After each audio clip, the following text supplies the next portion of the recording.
آج کی مختلف ویڈیو دوستوں کہتے ہیں کہ خون کی گردش کا راز ایک مسلمان سائنسدان نے 300 سال پہلے بتایا تھا۔ جی ہاں، ان کا نام تھا ابن النفیس۔ 13ویں صدی میں انہوں نے بتایا کہ خون دل سے پھیپھڑوں میں جاتا ہے اور وہاں سے صاف ہوتا ہے اور پھر واپسی دل میں آتا ہے۔ یہ وہ بات تھی دوستوں جس کو بعد میں یورپ نے دریافت کیا، لیکن حقیقت یہ ہے کہ ابن النفیس نے یہ راز صدیوں پہلے اپنی کتاب میں لکھا تھا۔ انہوں نے طب پر مشہور کتاب شرح التشریح القانون لکھی، جس میں انسانی جسم کے راز بیان کیے گئے۔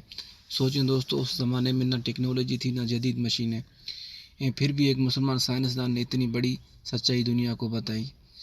دوستو، یہ ہے ہماری اصل تاریخ جو ہمیں کم بتائی جاتی ہے۔ دوستو، اگر آپ چاہتے ہیں کہ ایسی معلوماتی ویڈیوز میں آپ تک پہنچاتا رہوں تو چینل کو لائک اور سبسکرائب ضرور کیجیے گا۔ السلام علیکم دوستو۔